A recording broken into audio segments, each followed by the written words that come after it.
Cinema താരം ഹണി റോസ് നൽകിയ പരാതിയുടെ അടിസ്ഥാനത്തിൽ ബോബി ചെമ്മണ്ണൂർ അറസ്റ്റിലാകുകയും ഏതാനും ദിവസം ജയിൽവാസം അനുഷ്ഠിക്കുകയും ചെയ്തു. ഈ സംഭവവുമായി ബന്ധപ്പെട്ട് മുഖ്യധാരാ മാധ്യമങ്ങളിലും സമൂഹ മാധ്യമങ്ങളിലും വലിയ രീതിയിൽ ചർച്ചകൾ നടക്കുന്നുണ്ട്, വാദപ്രതിവാദങ്ങൾ നടക്കുന്നുണ്ട്. ഈ മുഖ്യധാരാ മാധ്യമങ്ങൾ യൂട്യൂബിലും ഫേസ്ബുക്കിലുമെല്ലാം നടത്തിയ ചില സർവേ ഫലങ്ങളാണ് ഈ വീഡിയോ ചെയ്യുവാൻ എന്നെ പ്രേരിപ്പിച്ചത്. ആ സർവേ ഫലങ്ങളിലെ കണ്ടെത്തലനുസരിച്ച് നിങ്ങൾ ആർക്കൊപ്പം എന്ന ചോദ്യത്തിന് കൂടുതൽ ആളുകളും പിന്തുണ നൽകിയിരിക്കുന്നത് ബോബി ചെമ്മണ്ണൂരിനാണ്.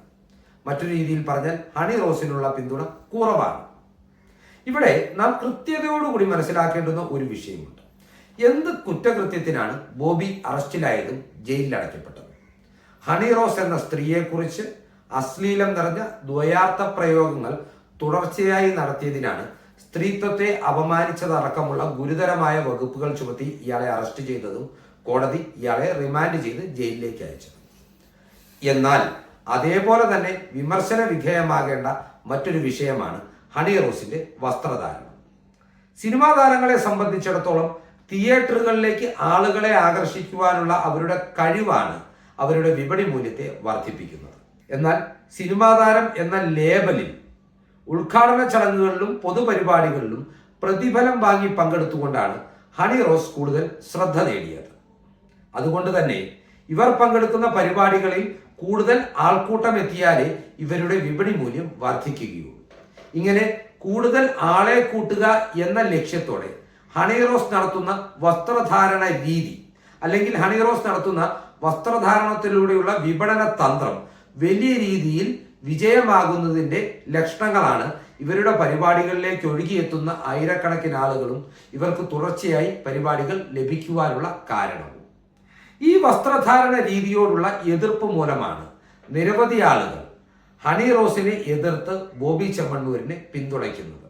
അല്ലാതെ ബോബി ചെമ്മണ്ണൂരിന്റെ ദ്വയാർത്ഥ പ്രയോഗങ്ങളെയോ അശ്ലീല പരാമർശങ്ങൾക്കോ നൽകുന്ന ഒരു പിന്തുണയല്ല, നേരെ മറിച്ച് ഹണി റോസിന്റെ വസ്ത്രധാരണ രീതിയോടുള്ള എതിർപ്പാണ് ബോബിയുടെ പിന്തുണ വർദ്ധിക്കുവാനുള്ള ഒരു ഘടകം.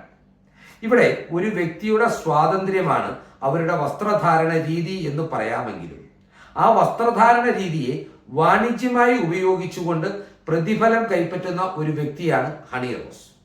ചില തെലുങ്ക് മാധ്യമങ്ങൾ പുറത്തുവിട്ട റിപ്പോർട്ടുകൾ പ്രകാരം ആന്ധ്രാപ്രദേശിൽ ഒരു മാൾ ഉദ്ഘാടന ചടങ്ങിൽ പങ്കെടുത്തതിന് ഹണി റോസ് വാങ്ങിയ പ്രതിഫലം 50 ലക്ഷം രൂപയാണ്. അത്രത്തോളം ഒന്നുമില്ലെങ്കിലും അതിന്റെ ഒരു 10%, 5 ലക്ഷം രൂപയൊക്കെ വാങ്ങിയിട്ടാണ് കേരളത്തിലും പല പരിപാടികളിൽ ഇവർ ഉദ്ഘാടകയായി എത്തുന്നതെന്നാണ് റിപ്പോർട്ടുകൾ. അപ്പോൾ ഇത്തരം പരിപാടികളിൽ കൂടുതൽ ആളുകളെ ആകർഷിക്കുവാനും തന്റെ വിപണി മൂല്യം വർദ്ധിപ്പിക്കുവാനും വേണ്ടി ഹണി റോസ് നടത്തുന്ന വസ്ത്രധാരണ രീതിയെ സമൂഹത്തിലെ ആളുകൾക്ക് വിമർശിക്കുവാനുള്ള അവകാശമുണ്ടോ എന്ന് ചോദിച്ചാൽ തീർച്ചയായും സമൂഹത്തെ സംബന്ധിക്കുന്ന ഒരു വിഷയമാണ്. ഒരു അശ്ലീലത്തിന്റെ പരിധിയിൽ വരുന്ന വസ്ത്രധാരണ രീതി സമൂഹത്തിൽ ദൃശ്യമായാൽ അതിനെ വിമർശിക്കുവാനുള്ള അവകാശം സമൂഹത്തിന് ഉണ്ട് എന്ന് തന്നെയാണ് നാം മനസ്സിലാക്കേണ്ടത്. അത്തരത്തിലുള്ള ഒരു സാമൂഹ്യ വിമർശനത്തിന്റെ ഭാഗമായിട്ടാണ് ഹണി റോസിനെതിരെ ബോബി ചെമ്മണ്ണൂരിന് മലയാളികളിൽ ഒരു വിഭാഗം ആളുകൾ അല്ലെങ്കിൽ വലിയൊരു വിഭാഗം ആളുകൾ പിന്തുണ നൽകുന്നത്. ഇവിടെ ഉയർന്നു വരേണ്ടത് ഒരു സാമൂഹ്യ ചിന്തയാണ്. കാരണം ഹണി റോസിന്റെ പാത പിന്തുടർന്ന് മറ്റൊരു നടിയും ഇപ്പോൾ അതേ രീതിയിലുള്ള വസ്ത്രധാരണത്തിലൂടെ ഉദ്ഘാടന ചടങ്ങുകളിൽ പങ്കെടുക്കുകയും തന്റെ വിപണി മൂല്യം വർദ്ധിപ്പിക്കുകയും ചെയ്യുന്നുണ്ട്. ഇതൊരു തെറ്റായ പ്രവണതയാണ്. ആ യാഥാർത്ഥ്യം മനസ്സിലാക്കി സ്വയം നിയന്ത്രണം ഏർപ്പെടുത്തി സിനിമാ താരങ്ങളും സെലിബ്രിറ്റികളും സമൂഹത്തിന് വെല്ലുവിളി ഉയർത്താതെ മുന്നോട്ട് പോകണം എന്ന ചിന്ത പങ്കുവെച്ചുകൊണ്ട് ഈ വീഡിയോ ഇവിടെ അവസാനിപ്പിക്കുന്നു. നന്ദി.